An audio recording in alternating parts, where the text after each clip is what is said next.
everybody and welcome back to my channel.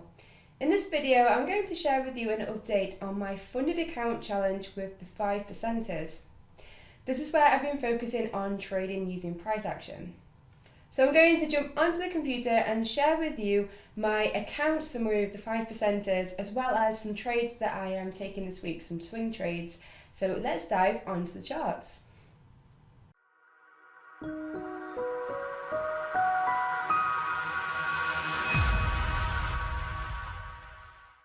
Hey guys, so I've just loaded up my platform here in MetaTrader 4, the software that I've downloaded to use with the 5%ers. And as you can see, I've got some trades here that I have placed. I'm going to talk about those in more detail in just a moment. But just a quick sort of summary about my strategy, because I do share a couple of different strategies on my channel. So I am trading the scalping program strategy, which is a indicator based system, and I'm also trading a price action strategy where I'm reading the market and focusing primarily on trading the Forex markets. Now both of these strategies are what I have learned and what I've been practicing with my mentorship with the Story of Price. The Story of Price is great, it's led by John and he's very supportive, very knowledgeable in trading. So I'll include a link to his site below just if you want some more information if you're interested in the training with them. But I'm going to just share a little bit about what I've learned with them in this video and also talk a bit about my account. So for the challenge with the 5%ers, I did enroll onto their summer challenge. I think quite a lot of the subscribers did as well. I heard some of you are doing really well, which is great. I'm a little bit behind with my account, but I figured that there is no expiry date and it's not a race, so I've been taking my time. But as you guys know, I've moved house and I've been going through quite a few things recently. I've just been poorly as well, so I've had some time off. But this week I've been looking to get back into trading, and I've been looking at mainly the 4-hourly chart here because I've been looking at taking some swing positions. That's what this strategy is focusing on in this video. So before I talk about the trades I've set this week, I'm going to just open my history to share with you the status of my current account. So this is an account challenge. I've not actually got the funding yet with the 5%ers. What I've got to do is pass 3 stages of this account. I've got to hit a profit target of 10% and I've got to respect the max loss drawdown, which is minus 5%. So I started this account back in June. It was a $25,000 account and I haven't actually traded it that much because I did a few trades in June. I didn't trade at all in July because I was moving house and really busy. I tried to do some trades in August, and I'm looking to get back into this account now in September with a fresh start. Now there is a little bit of inconsistency here, as you might see with the profit, because I've had some very small wins and losses and then a large loss, and what this is my volume, my position sizing. So I started off using the smallest position size, which is 0.01 lots, just to get to grips with the account. I then decided that I was going to risk 0.25% of my account, which is what I deem to be a adequate risk for this account size using the leverage that's available. But I took this loss, and this is just what it is with trading. Obviously you win some and you lose some, but after taking this loss, after having some time out of the market and not really being as focused as I would have liked to have been trading, what I decided to do is come back with a fresh start in September, and I've lowered my lot size now and I'm going to keep it at 0.01 lots because I figured there is no expiry date with this account. And I'm going to judge this on a monthly basis. So my goal at the end of the month is to be green, and I'm looking for results in my trading. Once I start to see some nice consistency, I can then start to increase my position size and then start to aim to actually make some money. But until then, I just want to focus on growing this account in a very disciplined approach that focuses on managing risk effectively. So as it stands, I am currently down minus $63 on the account, so I'm currently in the red, but my max loss available is $1,250, so I've got a lot of room yet and I'm not worried about it. I'm just focusing on the process. So back into the trade panel here, and as you can see, I am currently in a trade. I'm currently in a trade long on New Zealand dollar yen, and I have quite a few trades here that I've placed that I've just set out ready for when the market either activates it or doesn't. So first of all, let's have a little look at New Zealand dollar yen. And just to reiterate, the strategy that I've used for this is reading pure price action, reading market structure, and I've been focusing on using the 4-hourly time frame because that just suits my lifestyle at the moment.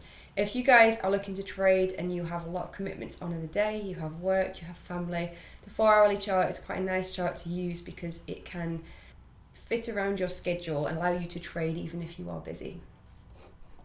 So what I did here, just zooming out, was I was first of all getting an idea of the overall market, and we have been coming up in this uptrend. We've been ranging for a little bit, and we have had this little short-term downtrend here, but we seem to have found some strength again, so I feel like this could be just a pullback as part of the overall uptrend. Zooming in a little bit closer into current price action. At first I was looking to take a short for this because of the fact that we had been coming down here, but because we broke this significant pivot point here and we seem to be making some new higher highs and higher lows, I actually switched to looking for a long position on this market.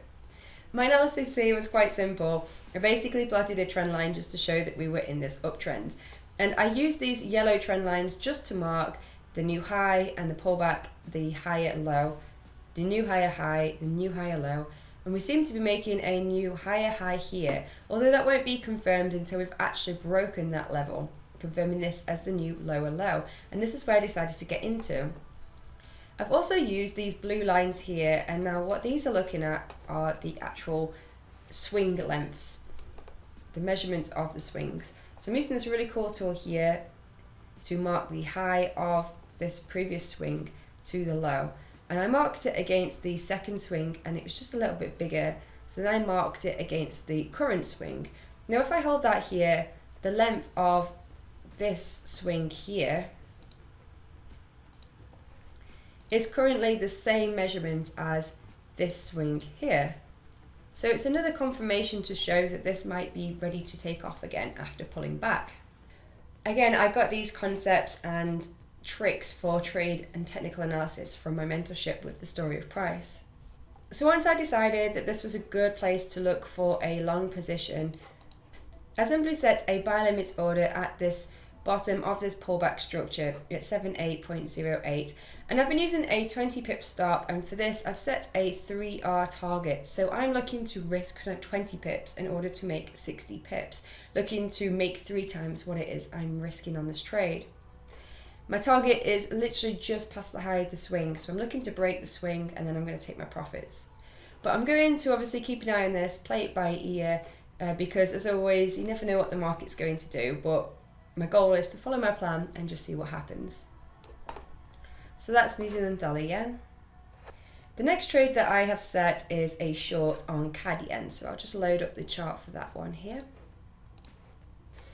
Now I'm not actually into this trade yet. As you could see on the broker software, I've set a sell limit, and it's a similar theory but we're looking in the other direction. So if I zoom out here on the 4-hourly chart, you can see that we have been in this downtrend here, making lower lows and lower highs, another lower low and a lower high, and then this blue line here, I've also again measured the size of this pullback swing, the reaction leg. If I use the same tool again just to show you guys. Now we did actually break the low of this, and since then we have pulled back into this area here, and we seem to be respecting the same measurement of that swing. So as you can see, this top red line is the same size swing as the previous swing. At this point we had a really nice large bearish candle here, which brings some more weakness back into the market and leads me to believe it's going to drop and continue its downtrend.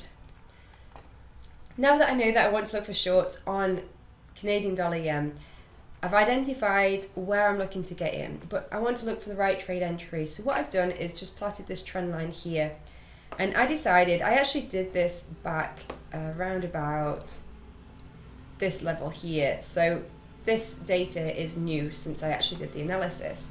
And for my analysis, I was looking at the fact that we were consolidating up past this trend line. I wanted to see a break of the trend line, a retest and a drop, and I wanted to see the weakness coming in and the strength shifting to the bears rather than the bulls. And then I was going to look for price to pull back and maybe retest this area here, this trend line level, and that's where I've decided to set my sell limit order. So I've set my order at 87.25, my stop above the highs here, and then I'm aiming for a 3R target. So it's a slightly larger stop I'm risking 90 pips in order to make 270 pips, breaking the previous swing low. But as I said before, it's on the 4-hourly chart, and I am just going to leave this trade, so it might even take a week or so for this to actually play out and activate. I'm going to do my best to leave it alone and just see what it does. So that's Canadian dollar yen, and I'm just waiting on that one. The next one that I've set up is EURUSD. And for this trade, once again, looking at the overall view here of the market, we have been in this downtrend, making lower lows and lower highs. And what I've been looking at here, once again, I marked the swing low and the swing high here, and I measured the actual length of the swing with this tool again. We broke this low here and had a little pullback, and then we continued down. So then I measured the most recent low here, and that's what this blue line is. It's just showing where the same measurement is of the previous swing. Now, I was a bit unsure at first because we've actually broken that, and we have been making a higher high and a higher low. But once we came back to this level here in the market, which is where the previous lower high was, I felt like this is a significant area of structure, and it looks like it could be holding this area and starting to shift to go back down towards the downside. So after spotting this reaction here, once again, it was at the start of the week I did this analysis, so it's probably around about this point in the market that I did this. And I drew this little level here because I felt like there was some support for buyers. We've actually broken that with a large bearish candle. We've been consolidating and we've broken this trend line, so it's starting to look like there's a change in behavior and we might be shifting to the downside. What I'm looking for an entry on this, similar to the previous analysis, is a pullback here to retest this area, and that's where I have set my sell limit. I've set a stop just above the structure because if we break this, probably going to continue going up and I'll get out the trade then. And for this trade, I am risking 50 pips in order to make 150 pips. So once again, I'm risking one to make 3 times my risk on this trade. You can probably see a pattern here with my risk reward ratios. For price action strategies, I'm trying to aim for a higher reward compared to the risk that I'm using, because I could be wrong more often than I'm right and I can still be profitable, and I prefer those odds. So that's what I'm trying to achieve with this. Next up, I've got Australian dollar, US dollar. So let's have a little look at that one. Again, I did this analysis at the start of the week, and at the moment I'm not actually into this trade, so it might carry on over to next week, maybe even the week after. I'm just going to leave it alone. But zooming out again so you can see the overall flow of the market, we are down. We're making lower lows and lower highs, a lower low and a lower high here. We've broken this lower low to make a possible new low here, but we are obviously still in the pullback of that. I'm just going to zoom out further to just show you what it was I was thinking for this trade, because if we go back quite a lot in time, we were on an uptrend, we've been ranging here, we broke this structure, and that's where we started to see this downtrend. Now, I actually took this blue line from this swing measurement length here. So once again, if we measure the low of this and the high just up here, I take this down to the previous low, and it's roughly where prices pull back to. So I thought that this looked like it has made a deeper pullback, matching a previous deeper pullback before making the move lower. So to me, that shows that it might be setting up for a nice move down following the trend going down. Zooming into current market data, once I established that point, so I placed this structural level here to mark the high of this pullback, and we had quite a few wick rejections. We pulled back down, found some buyers, came back up, and then as you can see, we formed this large bearish candle here, rejecting this level, and since then we seem to be selling off. So I've been waiting for this change in behavior to confirm to me that the sellers are starting to take control over the buyers. And all I'm simply looking for this is I'm looking for a pullback back up to this level that we broke where the previous buyers were, and that's why I've set my sell limit order. So my order's at 0.7418, and again, I'm using the larger stop here. I'm risking 90 pips, and I'm looking for a larger target. I'm looking to make 360 pips. So this is looking to be quite a larger trade, and I'm prepared to just leave this out there and see what happens and see if it works out. I'm just looking for a break of the previous swing low, and then it's achieved its job and I can take my profits. And finally, the last trade here that I have is another sell limit set on Canadian dollar Swiss franc. And this is quite similar to the previous analysis I just showed you.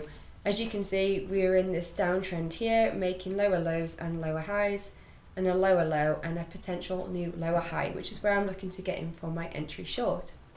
And once again, I took the previous swing length from the previous low up to the high of that pullback, and I took this down to the most recent swing low, and it's pretty much around about the same level. We've got this really nice red rejection candle here at the structure level where we've been consolidating, and as you can see, if I just zoom a bit more, I marked this level for last buyers, which is where buyers seem to be finding strength to try to move higher, and they seem to be failing. And since then, the sellers have come in, we've broken the structure, we appear to be selling off, and that's where I've decided to set my sell limit. So I've been waiting to see the weakness come in, or rather the strength to the downside, so that it confirms my trading plan to go short.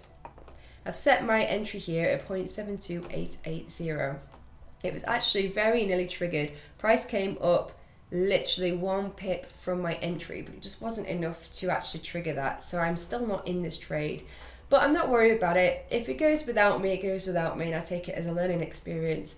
But all we can do is create plans and see them through and just see if we're right or not. So for this trade, I'm risking 45 pips. I've actually set a larger target, a 5R target. So I'm aiming to make 225, 5 times what I'm risking. Because once again, it's just going to, if it works out, it's going to break the low of this swing, and that's when I'll take my profit. But I'm going to keep an eye on these trades. I'm aware this grey area here is what I've marked. If I go back into previous price, there's a potential area that could be resistance here. So I will be watching around that area if I do get into the trade and if we do reach that level, because we might see some sort of resistance. And if we do, then I might adjust my plan accordingly to that, maybe trail a stop just to try to reduce the risk.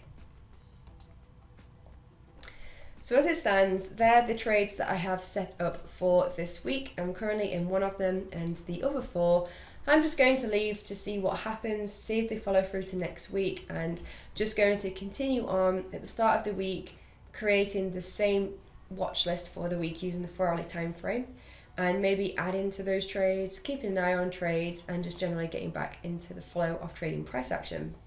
A little bit of a longer video than usual. I hope that you've enjoyed it, guys. It's been a while since I've done a video like this, so it's really nice to get back into it. If you've enjoyed it, be sure to hit that like button, and don't forget to subscribe below to the channel if you're not already subscribed. I've included some links below that you might find useful, referring to the mentorship that I have been enrolled into, as well as a link to the 5%ers, the broker that I'm using for this swing trading challenge. Thanks, guys. I'll catch you on my next video. Bye.